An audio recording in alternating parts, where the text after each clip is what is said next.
በስመ አብ ወወልድ ወመንፈስ ቅዱስ አሐዱ አምላክ አሜን። የሚያዝያ ወር ድርሳነ ቅዱስ ገብርኤል ምዕራፍ 1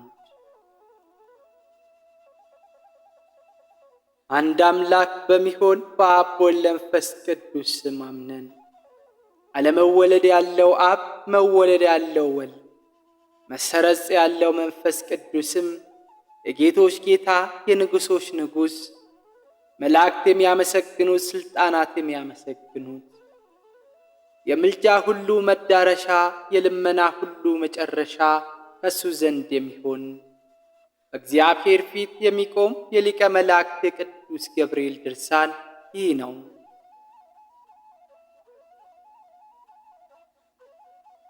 በሚያዝያ 19 ቀን የሚነበብ የረድኤቱ ኃይል ከአገልጋዩ ሕዝበ ክርስቲያኑ ጋር ለዘላለሙ ይኑር አሚን።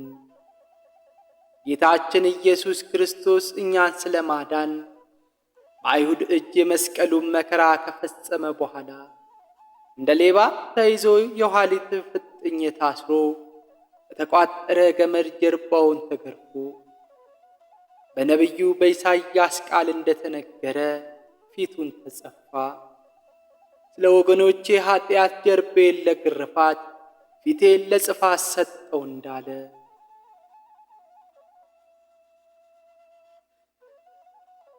የእሾህ አክሊል ተቀናጅቶ በበትር ራሱን ተቀጥቅጦ በእንጨት መስቀል ላይ ተሰቅሎ እስራኤል ሕይወታችን ተሰቀለ አዩታላችሁ ብሎ ሙሴ እንደተናገረ እጁን እግሩን ተቸንክሮ ሐሞትን ጠጥቶ በመብሌ ሐሞት ጨመሩ ለጽሜ መጣጣጥቱኝ ብሎ ዳዊት እንደተናገረ ይህ ሁሉ ፈጽሞ ነፍሱን ሞት አሳልፎ ሰጠ። በመለኮቱ የማይሞት ሲሆን ኃጢአትን በሥጋው ያጠፋት ዘንድ ሞተ። ጫፎቹ በአራት ወገን በተያዘ መጋረጃ ውስጥ ሰራዊትን ብላ የተባለ ሐዋርያ በሥጋ ሞተ፣ በመለኮት ግን ሕያው ሆነ ብሎ እንደተናገረ የአሕዛብ ብርሃን የሚሆን ከእስራኤል አገር ከኢየሩሳሌም ያስገኘው ሐዋርያም ዳግመኛ እንዲህ ብሎ ተናገረ። ራሱን አዋርዶ እስከ ሞት ደረሰ፣ ሞቱን በመቀበል የተፈጸመው ነው ብሎ ተናገረ። ወደ ቀደመ ነገራችን እንመለስ። ጌታችንን በስውር ተስፋ የሚያደርገው የአርማትያ ሰው ዮሴፍ የሚባል አንድ ሰው ነበረ። ከጲላጦስ ዘንድ ገብቶ ሳይፈራ ሥጋውን ላውርድ ብሎ ለመነ። አስቀድሞ ሌሊት ወደ እሱ ሄዶ የነበረ የአይሁድ መምህር ኒቆዲሞስ መጣ። ከተቸነከሩ እጆቹና እግሮቹ ትኩስ ደም ጠብ ጠብ እያለ ከመስቀል ላይ አወረዱት፣ በንጹሕ በፍታም ገነዙት። ከዚህ በኋላ በአዲስ መቃብር ቀበሩት። 3 መዓልት 3 ሌሊት ቆየ። ከዚህ በኋላ በመለኮቱ ኃይል ተነሳ። ይህም ቤተ መቅደስ አፍርሱት፣ በ3 ቀን አስነሳዋለሁ ብሎ ለአይሁድ እንደነገራቸው።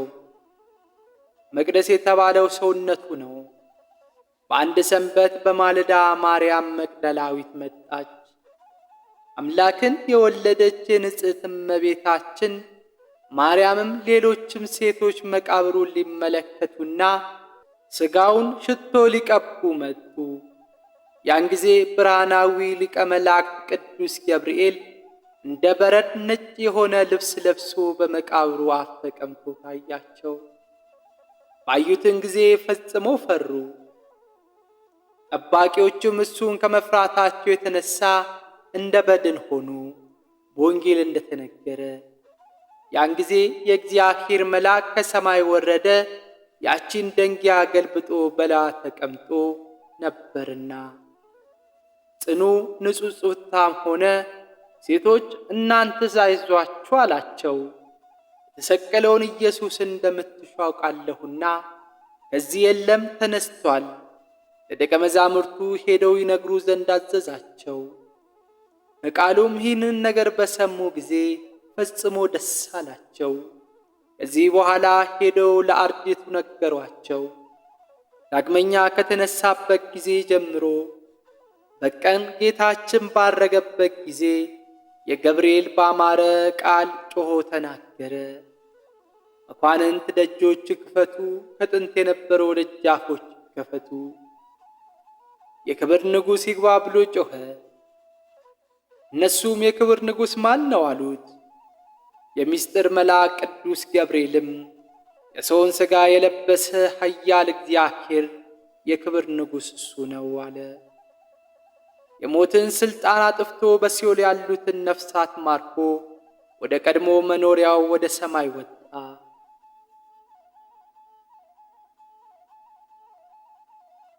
ይህንንም በሰሙ ጊዜ በታላቅ ምስጋና በእልልታ አወኩ። ነጋሪት መቱ፣ ቃጭል እያሰሙ ተቀበሉት። በግልጽም አዩት። በባሕሪው የማይታይ በሥጋ መልክ የታየ እሱን አይተው ከእሱ ከደንግባቱ ማየት የተነሣ ደስ ተሰኙ። የፊቱን ብርሃን ለማየት ሲያስመኛቸው የኖሩ መላእክትም በመለኮቱ ሙቀት እንዳይቃጠሉ በፀሐይ መጽሔት ፊታቸውን ሲሸፍኑ የነበሩ መላእክት አይተው ጠገቡት። ምዕራፍ 2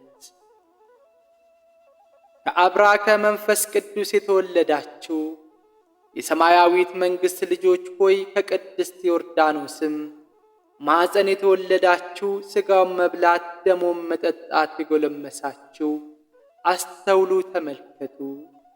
ይኸው ተሰጥቶ የማይፈጸም የዘላለም መሥዋዕት ነው። ሊቀ ካህናት በመሆኑ ራሱን መሥዋዕት አቅራቢ ሲሆን ስለ ኀጢአን ቤዛ የተሰዋ ንጹሕ በግ በመለኮቱም ከአባቱና ከመንፈስ ቅዱስ ጋር መሥዋዕት ተቀባይ ነው። የሊቀ መላእክት ቅዱስ ገብርኤል የቸርነቱ ብዛትና የምስጋናው ክብር ፍጹም ነው። በምድር ለሚኖሩ ሰዎች ወደ ምድር የመምጣቱ ዜና አስቀድሞ የምሥራች የነገራቸው እሱ ነውና፣ በኋላም ለሰማያውያን የአምላክ ወደ ሰማይ የመውጣቱን ዜና በሰማይ ለሚኖሩ የምሥራች የነገራቸው እሱ ነው። አሁንም በእሱ ስም ለችግረኞች ወንድሞቻችን መራራትንና መስጠትን እያደረግን በፍጹም ልቦናችን እንውደደው። ባለጸጋው እንደ ባለጸግነቱ፣ ድሃውም እንደ ድህነቱ እንደ ወሰነው ፍቅርና ፍርድ ቀን ምሕረት ትጠብቃቸዋለችና። ድሃውን ጦም አዳሪውን የሚያስብ የተመሰገነ ነው፣ በክፉ ቀን እግዚአብሔር ያድነዋል ብሎ ዳዊት እንደተናገረ ጌታችንም በወንጌል ተናግሯል። የሚራራ የተመሰገኑ ናቸው፣ ለነሱ ይራሩላቸዋልና። በሐዋርያት ሥራ ከሚቀበል የሚሰጥ የተመሰገነ ነው ተብሎ ተነግሯል። በዚህ መልአከ ገብርኤል ልመናውና እነዚህ ምስጋናዎች ለመቀበል እግዚአብሔር ያብቃን። ሰው ለመሆኑ ምስጢር ተላላኪ ይሆን ዘንድ እግዚአብሔር የወደደውና የመረጠው። ጸሎቱ በረከቱ በወዳጁ ሕዝበ ክርስቲያን ሁሉ ላይ ይደር ለዘላለሙ አሚን። ምዕራፍ 3 አንድ አምላክ በሚሆን በአብ ወልድ ለመንፈስ ቅዱስ ስም አምነን የቀደሙ የአርባብ አለቃ የሚሆን የሊቀ መላእክት የቅዱስ ገብርኤል ድርሳን ይህ ነው። ከምሥራች ጋር መልእክቱን ለመፈጸም በገሊላ ወዳለች ርግብ የተላከ የማያልፍ የአርያም ፀሐይ መንገድ ጠራጊ የብርሃን ኮከብ የሚሆን የታምራቱን ብዛት እንደምን እንድንናገር በመራቀቅ እንጽፋለን። በአፍ እናገራለሁ፣ በልብ መረምራለሁ። በእኔ ላይ ይናገራል፣ በዚህች ምዋር ላይ በሚሰሙት ሕዝብ ላይ ይናገራል። የቸርነቱ ብዛት በወዳጆቹ ላይ እጥፍ ድርብ ሆኖ ይደር ለዘላለሙ አሚን። አብራሲትና ልጁ ሲገሰግሱ የእግዚአብሔር መልአክ ቅዱስ ገብርኤል ታያቸው፣ እንዲህ ብሎ ተናገራቸው። በፍጹም ትኖሩ ዘንድ ከዚህ ተነስታችሁ ወደ ግብፅ ሂዱ። እነሱም ፈጥነው ተነሱ። ሊቀ መላእክት ገብርኤል ፍዩም እስኪደርሱ ይመራቸውና ይመግባቸው ነበር። በዚያም የሚኖሩበትን እስራኤል ከተባለ ከያዕቆብ አውራጃ አሳያቸው። በዚያም ማደሪያ ግንብ ሰርተው ኖሩ። ወደ እነሳቸው ለሚመጣ የመድኃኒት ጥበብ ያደርጉ ነበር። የሚፈልጉትንም ስለሚፈጽሙላቸው ብዙ ሕዝብ ከነሱ ዘንድ ይሰበሰቡ ነበር። የመድኃኒታቸው ፈውስና ዝናቸው በገጠሩም በከተማውም ተሰምቶ ነበርና። ወደ እሳቸው የሚመጡ ሰዎች ግን ከወዴት መጣችሁ እያሉ ይጠይቋቸው ነበር። እነሱስ እኛስ የቆሪር ልጆች ነን ይሏቸው ነበር። በዚያም አገር ይኸው ነበረ። ኒቅሎን ሰው 1 ዓመት ከ5 ወር ያህል ከተቀመጡ በኋላ በዚያ ወራት ባለመድኃኒት አባታቸው አብራሲት ሞተ። ከዓለም ከመለየቱ አስቀድሞ 3ቱ ልጆቹን ጠራቸው። ይህን ሕፃን ልጄን ጠብቁት ብሎ አደራ አላቸው። ስለ እሱ ክብር ታገኙ ዘንድ እሱ ክብር ይሰጣችኋልና። ይህንን ከተናገረ በኋላ ባለመድኃኒቱ አብራሲት አረፈ። ልጆቹም በሚገባ ገነዙት። ባለመድኃኒቱም በመውደድ ከመሰሏቸው ሰዎች ጋር አለቀሱለት። ብዙ ጊዜ መላእክትም በየስማቸው እየጠሩና እያሰቡ ጽኑ መሐላ ያምሏቸው ነበር። እነሱም ወደ እሳቸው እየመጡ የሚሹትን ያደርጉላቸው ይፈጽሙላቸው ነበር። ከዕለታት አንድ ቀንም መድኃኒት በማድረግ እንደለመዱ ተጠበቡ። በአዳራሹ ምዕራብ በኩል ተቀምጦ ሳሉ ያን ጊዜ ሊቀ መላእክት ገብርኤልና የሰማይ ሰራዊት አለቃ ቅዱስ ሚካኤል የተመረጠች ቅድስት ከምትሆን አምላክን ከወለደች ከእመቤታችን ከማርያም ጋር ሁነው ድንገት ከሳቸው ዘንድ ደረሱ።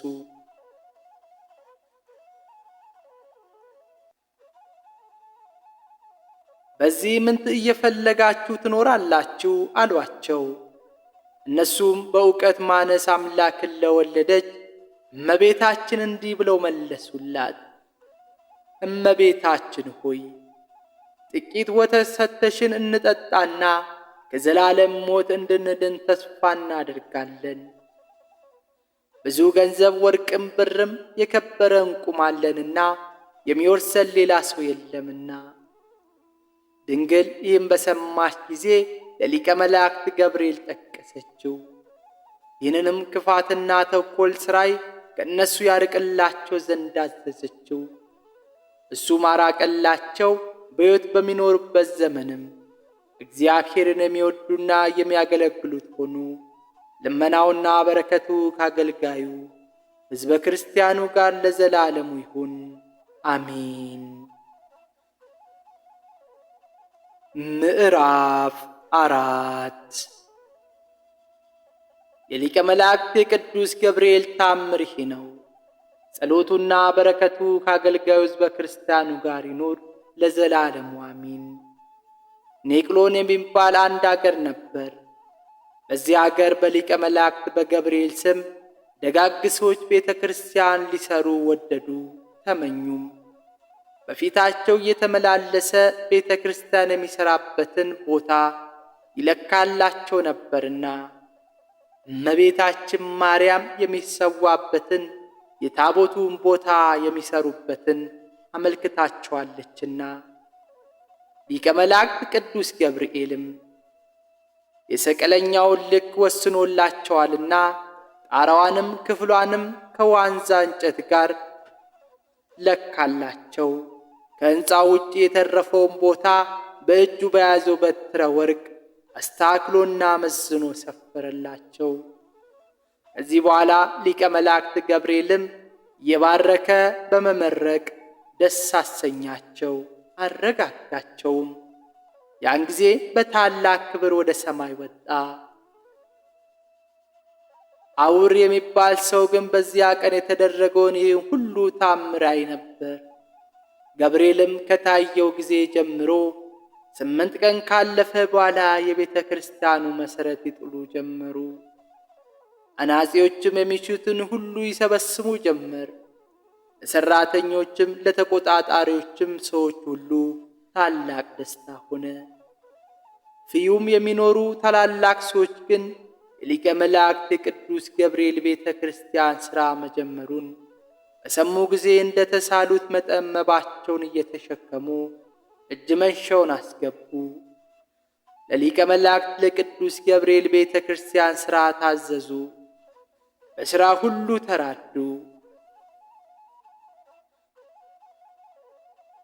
የመሰረይ የአብራሲት ልጅ የአውርም ሥራውን እንደዚሁ ሰዎች ሆነ። በረከቱ ከአገልጋዩ ሕዝበ ክርስቲያኑን ይጠብቀው ለዘላለሙ አሚን። ምዕራፍ 5 የቅዱስ ገብርኤል ተአምር ይህ ነው። ልመናው በረከቱ ከአገልጋዩ ጋር ለዘላለሙ ይኖር አሚን። ሰማዕታት ብሶይና ወንድሙ ጴጥሮስን እንደረዳቸው የሚናገር ምስጋናው ገንዘቡ በሚሆን በጌታችን በኢየሱስ ክርስቶስ ስም በጽኑ መከራ ውስጥ ሳሉ የእግዚአብሔር መልአክ ታያቸው፣ እንዲህም አላቸው፣ መታሰቢያችሁ እስከ ዘላለም እንዲደረግ ነግራችሁ ዘንድ እግዚአብሔር የላከኝ እኔ የባለ ምስራች ገብርኤል ነኝ አላቸው። ወዳጄ ብሶይ አንተንስ ጽኑ ጦርነት ይጠብቃል። ይህንንም ተናግሮ ተሰወረው።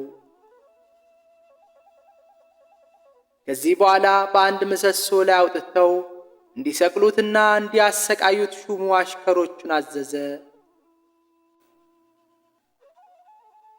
በዚያ ጊዜ ሊቀ መላእክት ቅዱስ ገብርኤል ወረደና ሰማዕት የተሰቀለበትን ምሰሶ ሰበረው። ዳግመኛም በምሰሶ አንድ ላይ እንዲሰቅሉትና እንዲያስጨንቁት አዘዘ።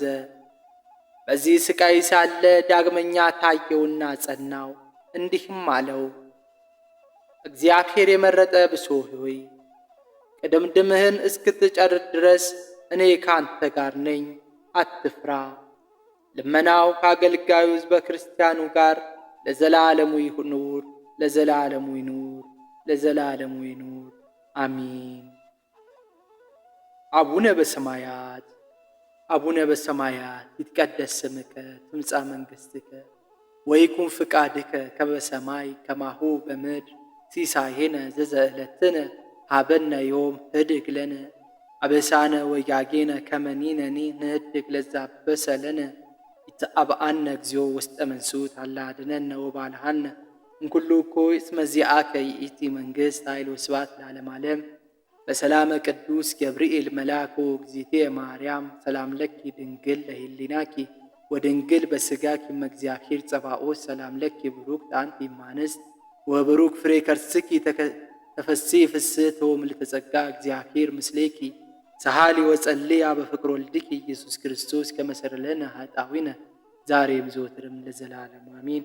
ወስብሐት ለእግዚአብሔር ወለወላዲቱ ድንግል ወለመስቀሉ ክብር አሜን።